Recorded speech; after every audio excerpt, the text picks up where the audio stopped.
Hello there, YouTube. We are back with some more Matchplay commentary for y'all. I'm joined by the beautiful blossoming bird himself, TJ. Oh. A quack, if you will. A quack. But we've got, again, a little bit more of a future preview for you guys. We've got the Spice Master himself, Jorel, on the left. If you guys saw our previous video with Jesmon Imperial, this is a very scary list and a very good one at that. And he's going against myself, playing my updated version of Mirage for BT-16 on the right. Once again, these matches were filmed at Sully's Abode, which is the local card shop that we go to every Thursday for Digi. It's located in Bolingbrook, Illinois. So if you're in the Chicagoland area, want to check out a cool place to play Digi, or just play card games in general, they've got a ton of locals. I'll drop their TCG player website down in the video description below. Check them out. Great place, great shop, and definitely, you know, helped us kind of grow the community as well. So shout out to them for that. And our socials, like our Discord, our Instagram, our Twitter, all that good stuff, you know, feel free to check those out. We would love to kind of keep interacting with you folks. Without further ado, let's hop right into the round over here. I'm excited to see this because I didn't get to see any of it because my match was the longest running match because I was playing against Sunny. And I was playing really slow, and because I was just trying to find my way out of impossible situations. No, these were good matches for sure. It's always good playing against Jorel too. And this matchup spooks me. So it's definitely good practice. I feel like yeah, it's kind of hard because he doesn't build up a hand size too much, does he? Well, no, I guess he kind of well, he does. Can. He can. And then what can be really funny, which wink wink may or may not show up later, is that if I have an established Mirage on board and I just swing in a security and hit a Master to Disciple, I can just gain more memory too. True. And you hit a Thomas. I hit a Thomas. So we're just kind of doing Mirage things, which is just setting up pieces and everything that I need for that OTK play. Yeah, I mean, you have the ability, you have jamming and ignore redirect, so you're already pretty... Right. You know, I think a lot of folks, you know, the jamming in archetype jamming is just huge for Mirage here. And I think both of us are just playing a game of chicken to see who goes first. Jorel ends up sort of taking the lead and saying, I'll just go ahead and do it. So he goes into the Jess X and starts proccing off a couple of effects. And he played out, I believe, the Sister CL that lets him just like draw. Swings and unfortunately hits a burst mode and dies. Oof. Yeah, and then he just swings Huck, which ends up living. Big guy. Yeah. And then he was missing the GX, which he GX finds. Yep. So here I'm like, okay. I've got a good thing going on here. I said, you know, let's just get rid of the Huck just in case. And he's got, I believe it's 9 cards in hand right now. We play Mirage to bounce one of the sisters. You gain our memory, do unsuspend shenanigans. I go ahead and use Mirage then to swing into security with jamming. I play out a Gaogamon because I don't have a burst mode. Oof, whiff. And then I play Gaoga so that I can Digivolve. We both draw a card. He's got more than 8 cards in hand, so I gain a memory, so I just choke him to 1. Yeah, that's pretty good. Yeah. Okay, so just see Jorel just starting to kind of build up a little bit. I figured here he would start chipping, so I just Zudo Ace to bounce that sister, get rid of it. Yeah, and steal turn. Yeah, that's pretty good. And he has a total of 13 cards in hand right now. Oh, God. So I go ahead, swing with Mirage. I tap Thomas so they both draw a card. I gain 3 memory, and I unsuspend my Mirage. I'm still searching for a burst mode, but I just double Mirage here to bounce his sister and gain another 3 memory. Yeah. And then I just build up another stack in the back because, surprise, surprise, still no burst mode. I go ahead and swing. That's crazy. Go ahead and swing. That is crazy that there's no burst mode.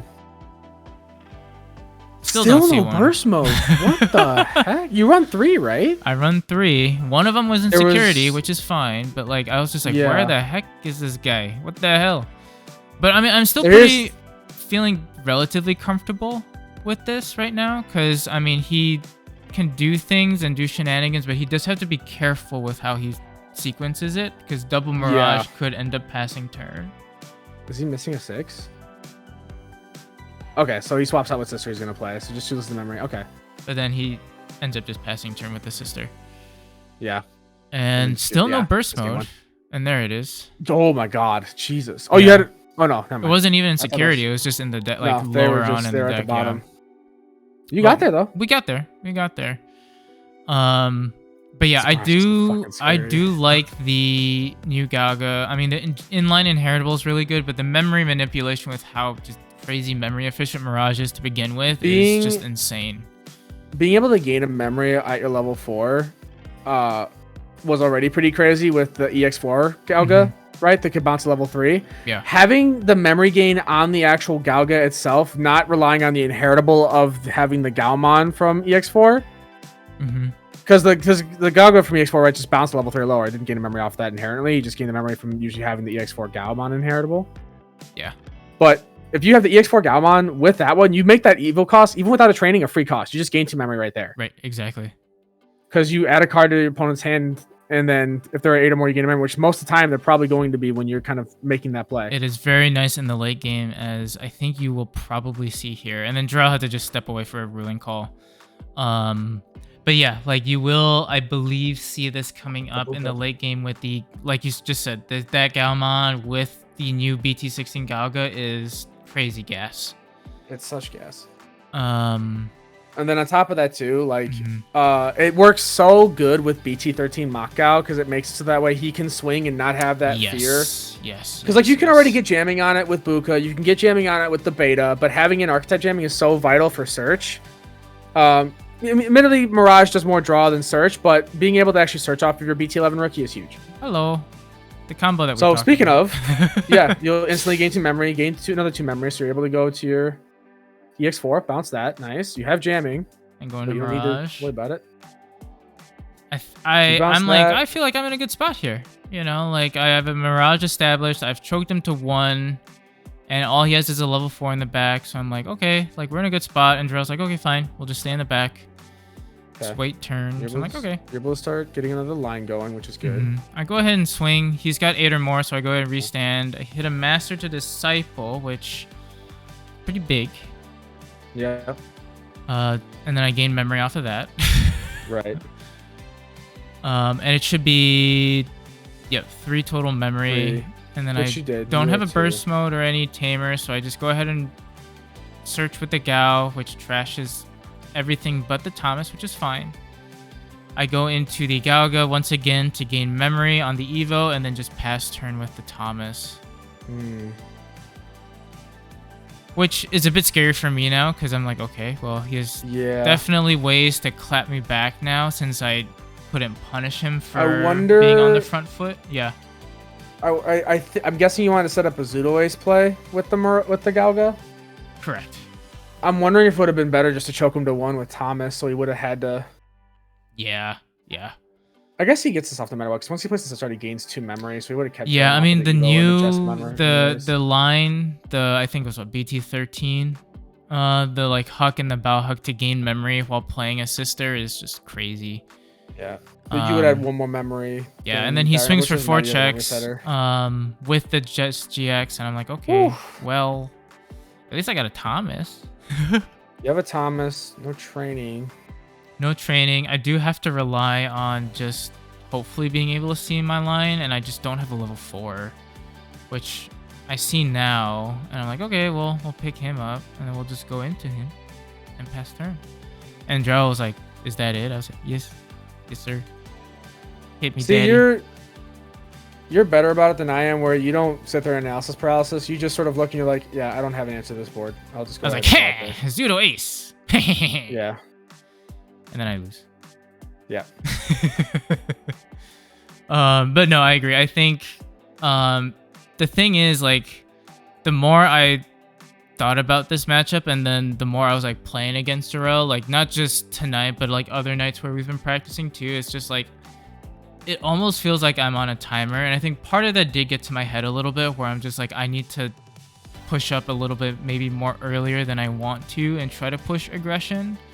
Which then, like, if I'm not able to close it, he can just capitalize and just capitalize and just like you know, annihilate my stack, and I'm kind of left like crying in the back. But fair. I think the push up for you is good if you have trainings and stuff on deck to like recoup instantly. Yeah. If you lose your first stack. It's also just been rough that burst mode has not been coming out for me. Yeah, he did that. I was like, oh, okay. So we hard drop zeros, right? I wish that would have been ideal. But we just do that. Full Moon Meteor. I do gain a memory since he has 5 cards in hand, and then I played a boost. There's a burst mode. So I'm like, I haven't seen that guy all night, so I'm just gonna pick him up. And then he sees a rookie, and he starts cackling. I'm like, oh god, here we go. And he plays a Master Disciple, and then training or the boost. And I'm like, he's setting up, and now he's got everything he needs to really start popping off. And I'm starting to build my line in the back. I'm like, okay, Gaoga, just get a Thomas out. I'm not gonna waste any time there. Sure, yeah. And he's searching for his pieces. Picks up 2. The Jesmon, and I believe it's a Bauhuck. I end up playing a training just again. I was like, ooh, which flavor Mirage do I want? I want the BT-11 one. And then I Kuma, just to choke. Kuma choke him to 1. That is rough to use your Thomas, though. Yes. When he's got the... But he doesn't push up? Does not push up.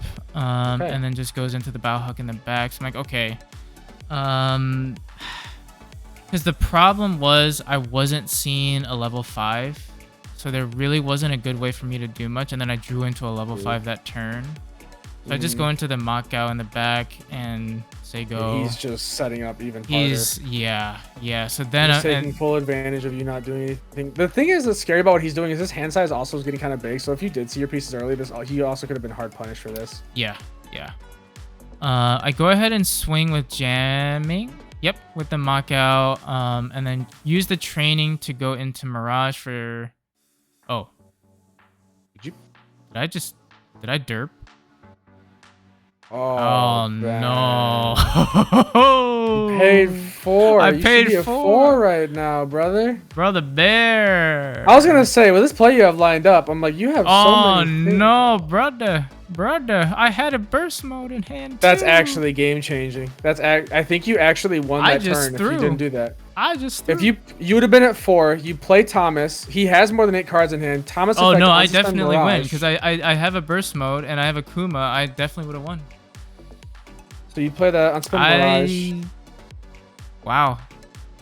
I've got serious stream debuff right now. The past 2 cam games I've been on, I just straight up thrown. Oh no. And here's the clapback. What's bad is Jorel didn't catch it either. Judge? The heck? He goes ahead and pierces through. I mean, this is the same feeling I had last time when you had game and you didn't pay your memory right. Oh, and this man's celebrating on me. Oh no. You should have been at 4, played it for. Because what do? You play the Thomas for 3. You go I 1. definitely had it. Thomas effect ace. unsuspend. Yeah. You Thomas effect unsuspend, and then you Mirage stands. You bounce Thomas back to hand, go to burst mode.